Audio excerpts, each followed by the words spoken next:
बच्चों, आज दिनांक 16 जनवरी 2021, वर्ग प्रथम, विषय संस्कृत। पाठ का नाम है मातरम प्रयोगः। अब आप लोगों को पढ़ाई होने जा रही है। पेज नंबर 20 निकालें। इसके पहले पढ़ाई कंदुकम तक हो गया था। कंदुकम मतलब क्या होता है जी? गेंद। आप लोग गेंद खेलते हैं ना? तो उसके बाद कूपह। कूपह मतलब क्या होता है? कुआं। कुआं आप देखे होंगे, कुआं पर आप पानी पीते हैं, है ना? और कुआं जो है बहुत आवश्यक है। अभी भी प्रत्येक गांव में जाइएगा तो वहाँ कुआं मिलेगा। वहाँ लोग पानी लाते हैं कुएं से। उसके बाद भूपह। भूपह किसको कहते हैं? राजा को कहते हैं। मुस्कह मतलब क्या होता है? चूहा होता है। उसके बाद शुचिका। शुचिका मतलब क्या होता है? दर्जी। दर्जी जिसका नाम सुने होंगे, आपके कपड़े को कौन सीता है? दर्जी सीता है। उसके बाद मयूर। मयूर मतलब होता है मोर। क्यों? मोर जो है आप लोग जानते होंगे, भारत का राष्ट्रीय पक्षी कौन है? मोर है। और भालुका मतलब होता है भालू। भालू जंगल में रहता है। भालू कहाँ रहता है? जंगल में रहता है। उसके बाद मृग से आइए, मृगा। मृगा किसको कहते हैं? हिरण। हिरण एक ऐसा पशु है जो शाकाहारी है, शुद्ध शाकाहारी है। वह घास खाती है, अनाज खाती है। इसको हम शुद्ध शाकाहारी कहेंगे। वका मतलब होता है वृकः। वृकः मतलब क्या होता है? भेड़िया। और वृक्षा मतलब पेड़। और निरपः मतलब राजा। और कृषका मतलब किसान। उसके बाद कृपाणा मतलब होता है कटार। ये सब आप लोग जानते होंगे। उसके बाद मेघा, बादल को कहते हैं। उसके बाद आइए वेत्र। वेत जिसको कहते हैं, राजा लोग वेत रखते हैं। और जैसे छाता में भी वेत देखे होंगे लगा हुआ रहता है। उसके बाद मेषः। मेषः मतलब क्या होता है? भेड़। और केतु किसको कहते हैं? पुल को। पुल नदी के नदी पर जो पुल आप देखे होंगे कि क्यूल से जब लखीसराय आइएगा तो आपको बीच में पुल मिलेगा। क्यूल पुल लिखा हुआ, क्यूल है ना? उसको संस्कृत में पुल का नाम, पुल को सेतु कहते हैं, है ना? इंग्लिश में ब्रिज उसको कहा जाता है। और केतु मतलब होता है झंडा। भारत का राष्ट्रीय झंडा क्या है बच्चों? तिरंगा है ना?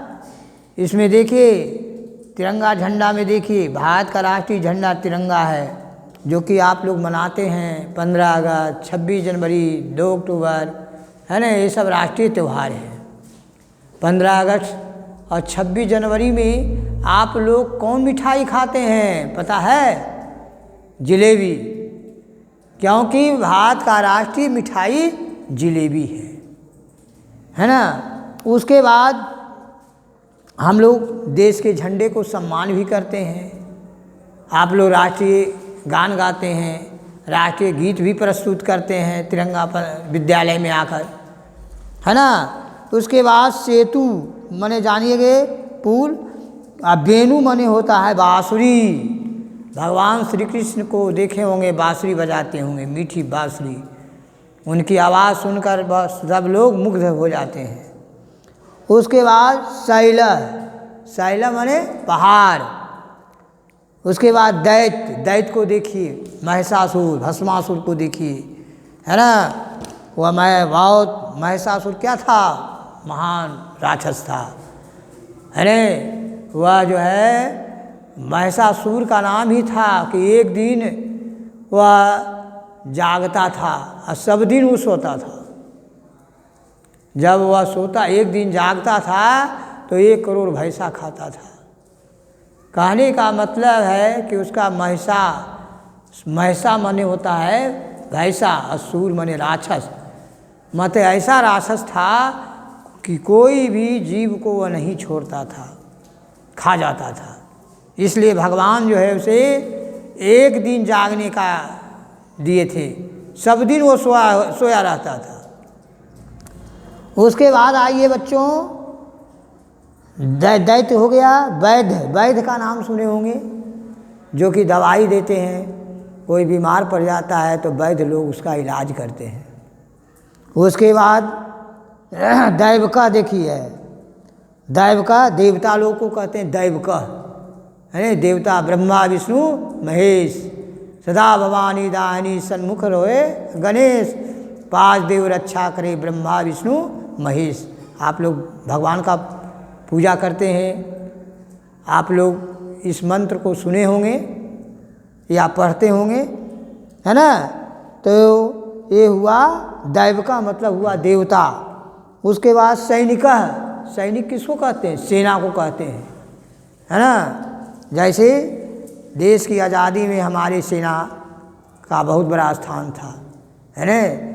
हमारे सेना ने, हमारे देश की भारतीय सेना ने, आप सुने होंगे, है ना, चीन को खदेड़ दिया, है ना, और इंग्लैंड को खदेड़ दिया।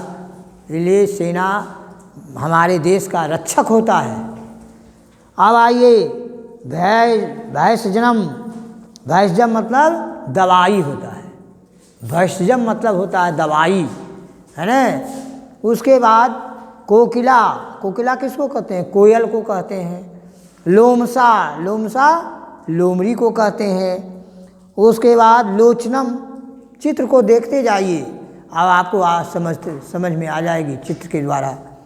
लोचनम कहते हैं आँख को, है ना, चक्षु जिसको कहते हैं। मोदकम कहते हैं लड्डू को। लड्डू को किन भगवान पर चढ़ाया जाता है? गणेश जी को चढ़ाया जाता है, क्योंकि गणेश जी को लड्डू बहुत अच्छा लगता है खाने में। गणेश भगवान को हम लोग लड्डू, या हनुमान जी को, बजरंगबली को लड्डू भेंट करते हैं, लड्डू चढ़ाते हैं। उसके बाद आइए बच्चों, सोपानम मतलब सीढ़ी। आपके घर के पास भी सीढ़ी है, ऊपर चढ़ते हैं छत पर, तो कैसे चढ़ते हैं? सीढ़ी के द्वारा चढ़ते हैं। इसका संस्कृत होता है सोपानम। उसके बाद कोरकम है, उसको मतलब कोरकम माने कली कहते हैं उसको, है ना। इस प्रकार से आप लोग किताब निकालिए, उसको चित्र को देखिए, और चित्र के द्वारा आपको पूरा समझ में आ जाएगा। आप बहुत प्रसन्न होंगे चित्र को देखकर। अब आइए देखिए, गौ का चित्र है। आप लोग गौ मतलब क्या होता है? गाय क्या होता है? गाय हमारी माता है। गाय हमारी माता है, गाय को हमें पालनी चाहिए, है ना। गाय दूध देती है। आप बच्चे हैं, आपको तो सब मालूम होना चाहिए, ये सब जानते ही हैं। अब आइए नौका किसको कहते हैं? नाव को कहते हैं। नाव कहाँ चलाया जाता है? पानी में, है ना। उसके बाद मौचम मतलब होता है केला आप लोग खाए होंगे। उसके बाद होता है सौधम, महल को कहते हैं सौधम। देखिए चित्र में सब बना हुआ है, महल है, राजमहल है। उस महल में कौन लोग रहते थे? राजा लोग रहते थे, है ना। वह महल दिया हुआ है। आप उसके बाद कौटिका देखिए, कौटिका माने किसको कहते हैं? कौटिक कहते हैं बहेलिया को। कौटिक का संस्कृत क्या होता है? बहेलिया, है ना। बहेलिया कहाँ रहता है? बहेलिया का सुने होंगे। बहेलिया जो है शिकार करता है ना। और उसके बाद आइए आगे, मौक्तिकम कहते हैं मोती को। मोती को देखे होंगे या सुने होंगे। मोती क्या होता है? चमकता है, सोना जैसा चमकता है। मोती बहुत कीमती होता है। उसके बाद पेज नंबर 27 में आइए। हंस, हंस मतलब हंस, सिंह मतलब सिंह, बाघ, व्याघ्र मतलब बाघ होता है। सिंह को देखे होंगे, जंगल का राजा कौन होता है? सिंह होता है। सिंह देखिए मुंह फाड़े हुए है ना, चित्र में देखिए। और सिंह जो है मनुष्य को खा जाता है, कोई भी जीव जंतु को नहीं छोड़ता है। यह जो है ना, मनुष्य का खून इसको पीने में बहुत मज़ा आता है। इसलिए शेर से बचकर रहना चाहिए, है ना। जंगल का राजा होता है शेर। उसके बाद अह में आइए, थह लिखा हुआ है। थह मतलब होता है पहाड़, माउंटेन। आप लोग पहाड़ का नाम सुने होंगे, हिमालय पर्वत। हमारे देश का, भारत का सबसे ऊंचा पर्वत है हिमालय। और आप लखीसराय में आप लोग रह रहे हैं तो यही बगल में पहाड़ है, जो कि 14 जनवरी के में आप लोग उस पहाड़ पर चढ़े होंगे, देखे होंगे। उसके बाद भटह, भटह मतलब होता है योद्धा। जो योद्धा वीर होते हैं उनको कहा जाता है भटह कहा जाता है। योद्धा लोग जो है एकदम वीर होते हैं, वो रुकते नहीं हैं, है ना। अब इस प्रकार से बच्चों इस पढ़ाई समाप्त होती है। आप लोग इस शब्दार्थ को किताब से याद कर लीजिए, ब्लैक बोर्ड पर लिखा हुआ है, और याद कीजिए, मन लगा के पढ़िए। आप सभी छोटे बच्चे हैं, संस्कृत पढ़ने में थोड़ा कठिनाई होगा, लेकिन मेहनत कीजिए, पढ़िए। आप लोगों को बहुत बहुत धन्यवाद।